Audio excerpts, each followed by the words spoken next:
자, 봅시다.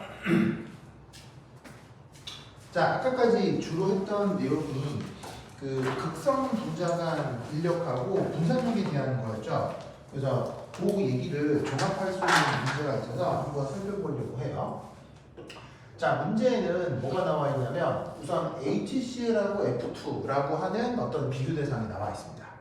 비교 대상의 의미는 뭐냐면요. 바로 분자량이 비슷한 두 개를 쌍으로 지어주는 거예요. 그래서 나머지 것들도요. 나머지 비교 대상도 비슷이에요.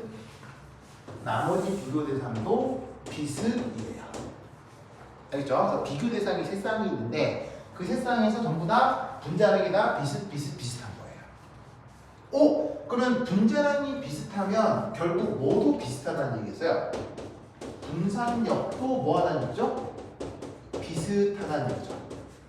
그래서 1, 2, 3, 3개 이상 모두 분자량과 분산력은 비슷한 상황을 언급하고 있는 거예요.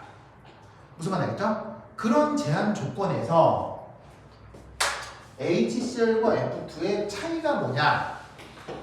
자, 아까 수소하고 염소 중 누가 전기임성도가 더 크다고 했어요? 염소가 전기임성도가 더 크다고 했죠. 그러면 전기임성도가 큰 애는 델타 플러스 델타 마이너스 뭐가 돼요? 델타 마이너스가 되죠. 그리고 반대쪽 녀석은 델타 플러스가 될 거예요. 그럼 이런 식으로 전하가 분리되는 녀석은 극성이에요, 무극성이에요? 이거 극성이에요, 무극성이에요? 극성이죠, 극성. 자, 반면에 이쪽은 FF 똑같은 거예요. 자, 똑같은 것끼리는 누가 전기음성도가 더 커요? 전기음성도가 같잖아요. 그러면 델타 플러스 델타 마이너스 나타나겠어요? 안 나타나겠어요? 나타날 리가 없다는 얘기죠. 그래서 여기서는 부분 전하가 0이 될 거예요. 그러면 전혀 부분 전하가 나타나지 않는다는 얘기는 얘는 극성이라는 얘기예요? 무극성이라는 얘기예요? 얘는 무극성이라는 얘기죠. 아시겠죠? 그러면 분산력은 비슷하죠. 그런데 한쪽은 무극성이고 한쪽은 극성이죠. 그럴 경우 어떻게 되느냐? 극성이 더 큰 쪽에서 끓는 점이 더 올라간다는 얘기예요. 둘 중에 끓는 점은 누가 더 작고 누가 더 커요? 이쪽이 끓는 점이 더 크죠? 그러면 이 끓는 점이 얘에 비해서 얘가 더 큰 것을 지금은 분산력으로 설명하기는 어렵다는 얘기예요. 왜? 분자력이 비슷하니까요. 그럼 그럴 경우는 이 끓는 점에 누가 영향을 줬다? 극성이 영향을 줬다라고 생각하면 된다고요. 그래서 분자량이 비슷한 경우 무극성보다는 극성에서 어떻게 된다? 끓는 점이 더 증가한다. 라고 문제에 나와 있어요. 여기서요? 문제에 나와 있어요. 문제를 읽으면 그 말이 나와 있다고. 그래서 그 말 그대로 판단을 하라는 문제인 거죠. 아시겠죠? 그죠? 자, 그러면 두 번째 예시도 볼게요. 자, 이 두 번째 예시에서는 요 이름이 요거 이제 그 메틸렌 클로라이드라고 하고요.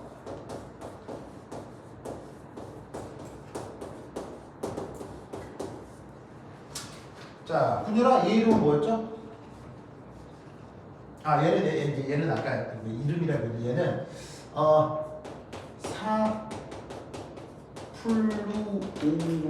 플루오린화 탄소 이렇게 얘기하는 거예요. 자, 이 둘도 보시다시피 뭐가 비슷해요? 분자량이 비슷하죠? 분자량이 비슷한데 얘네들의 루이스 구조를 그려봤어요. 자, 이때 이 녀석은 탄소를 중심으로 플로린 똑같은 것들이 붙어있잖아요.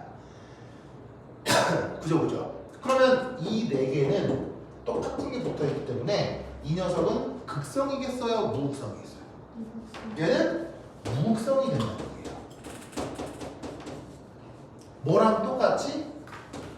CCl4. 아까 CCl4 그리고 무극성이라고 했었죠? 기억나요? 그 CCl4에 있는 염소 자리에 플로린이 그대로 똑같이 들어있는 거기 때문에 얘도 무극성일 수밖에 없어요. 알겠죠? 자, 그런데 반면 이 녀석은 어떻게 되냐면 자, 여기서는 전김성도가 어떻게 되느냐? 수소와 탄소와 염소의 전기음성도 비교를 해볼게요. 그럼 어떻게 되냐면 이렇게 됩니다. 그래서 염소가 3.1, 탄소가 2.5, 수소가 2.2 정도입니다. 그럼 누가 확실히 델타 플러스겠어요? 수소가 확실히 델타 플러스가 되고 염소가 확실히 델타 마이너스가 되겠죠? 맞아요? 그러면 이런 경우는 전하 분리가 확실히 일어나겠죠? 벡터합을 한다고 해도 쌍극자 모멘트가 사라지지 않겠죠? 그러니까 얘는 극성이겠어요? 무극성이겠어요? 얘는 극성이 된다 이런 얘기죠. 그러면 분자량이 비슷한데 한쪽은 무극성이고 한쪽은 극성이야. 어느 쪽 끓는 점이 더 커진다고요? 극성인 쪽에 끓는 점이 더 커진다고요. 아시겠죠? 됐습니까? 그리고 마지막 문제, 마지막 비교 대상. 자, NO와 O2가 있습니다. 자, NO와 O2 역시 분자량이 비슷합니다. 아시겠죠? 분자량이 비슷합니다. 자, 그런데 동일한 원리로다가 이 둘의 루이스 구조를 그리면 이렇게 되거든요. 그러면 산소는 딱 봐도 극성이겠어요? 무극성이겠어요? 무극성이겠죠. 이게 무극성이 되는 원리는 아까 누구랑 동일하겠어요? 얘랑 동일한 거죠. 똑같은 것끼리 붙어있으면 무극성인 거예요. 똑같은 산소끼리 붙어있으니까 무극성이라 되겠죠. 그런데 이쪽은 한쪽이 질소고 한쪽이 산소죠? 그럼 이때는 전기음성도 차이가 생기겠네. 그러면 그 전기음성도 차이가 질소하고 산소가 차이가 나느냐? 네, 차이가 납니다. 질소가 3.0 정도고요. 산소가 3.5 정도입니다. 그러면 누가 마이너스가 되겠어요? 전기음성도가 큰 산소가 마이너스가 되고요. 질소가 플러스가 된다. 그러면 이 경우 전하가 분리되죠? 그러면 얘는 극성입니까? 무극성입니까? 얘는 극성인 것이지. 그러면 분자량이 비슷할 때 극성과 무극성 누가 끓는 점이 더 높다고요? 이쪽도 높다 이 말이죠. 아시겠죠? 이런 아이디어로 문제를 풀어내시면 된다. 그러면 문제가 원하는 답을 구해낼 수 있죠. 됐습니까? 소리 나겠어요? 됐죠? 자, 빨리 쓰세요.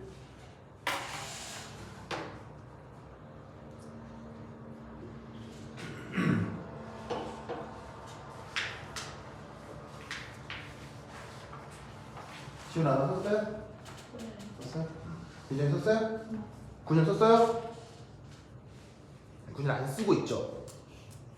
쓰고 있나 보자.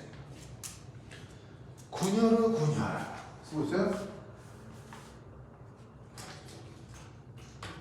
문제 안 쓰고 있어요. 응? 꼬까지 먹으면서.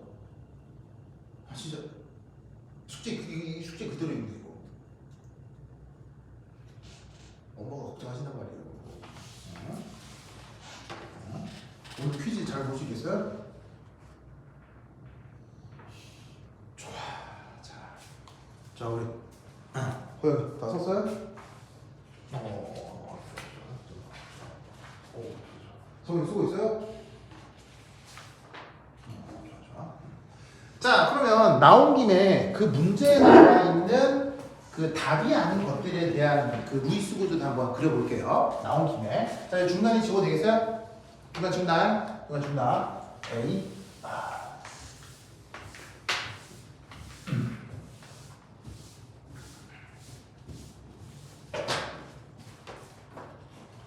자 문제는 이제 해결됐어요. 답이 여기 있는 NO 이게 이제 답인 건데 그 문제에 나와 있는 선택지들을 좀 살펴보도록 하겠습니다.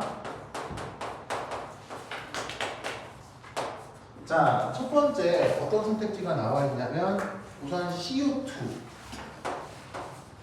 자, 얘 이름은 그 유명한 이산화탄소죠.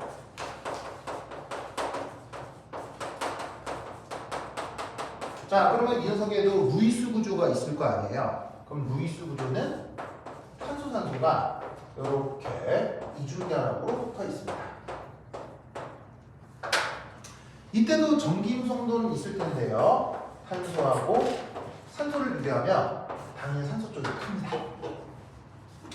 그래서 산소가 전기임성도가 3.5고요. 탄소가 내 기억에 의하면 6.5 정도입니다. 그러면 누가 전자를 더 좋아하는 거예요? 산소가 전자를 더 좋아하니까 산소가 델타 마이너스가 되고 탄소가 델타 플러스가 되겠죠. 그러면 쌍자 모멘트가 방향이 어떻게 되겠습니까? 쌍자 모멘트의 방향이 탄소에서 산소 쪽으로, 탄소에서 산소 쪽으로 쌍자 모멘트가 향하겠죠. 그런데 이 벡터의 크기는 지금 서로 같을 거고요. 요 사이 끼인 각은 지금 180도입니다. 생긴 게 직선입니다. 그러면 이 녀석은 벡터 합을 했을 때 벡터가 살아남겠습니까? 벡터가 소멸되겠습니까? 벡터가 소멸되겠죠? 그러면 제시된 이산화탄소는 극성일까요? 무극성일까요? 얘는 무극성입니다.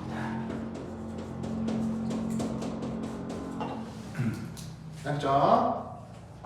그 다음 두 번째 2. 자, 이 녀석은 메테인이죠.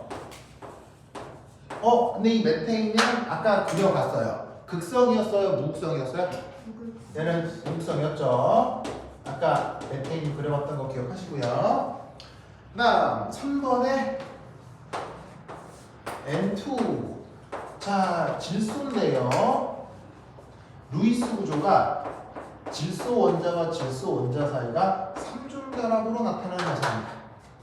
그러면 전기음성도 자시고 간에 다른 게 붙었어요? 똑같은 게 붙었어요? 똑같은 게 붙었죠? 그럼 극성, 무극성은 뭐예요? 바로 무극성이겠죠.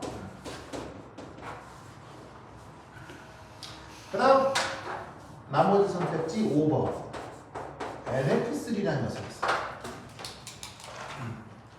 자, 얘는 루이스 구조가 어떻게 생겼냐면 질소를 중심으로 플러린이 세 방향으로 붙어 있고 나머지 한 방향으로 이렇게 비공유 전자쌍이 붙어 있습니다. 자, 그런데 이 비공유 전자쌍이 붙어 있는 NF3에서 역시나 전기음성도 비교를 하면 질소하고 플러린 중에 누가 전기음성도가 더 크다? 플러린이 더 큽니다. 플러린의 전기음성도는 얼마? 4.0이고요. 질소는 3 정도가 됩니다. 그러면 누가 플러스고 누가 마이너스겠어요? 전기음성도가 더 큰 플러린이 델타 마이너스 부분 전환을 갖고요. 질소가 델타 플러스 속성을 갖습니다. 그러면 이때 쌍자 모멘트 방향이 어떻게 되겠어요? 요렇게 질소에서 플러린 쪽으로 쌍자 모멘트가 향하겠죠. 그러면 이 쌍자 모멘트가 여기도 있을 거고 여기도 있을 건데 그 세 개를 벡터합하면 소모델 사라지겠어요? 남아있겠어요? 이 세 개의 벡터합을 해버리면 여전히 남게 되겠죠? 그러면 이 녀석은 극성, 무극성 뭘까요? 이 녀석은 극성 분자가 됩니다. 됐죠? 그래서 문제에 남아있는 그 루이스 구조들과 극성 내부를 살펴보았습니다.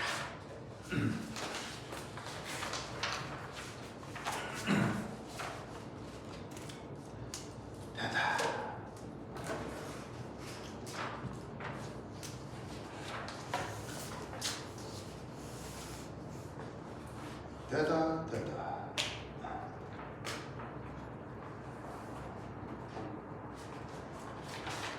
자, 그 다음.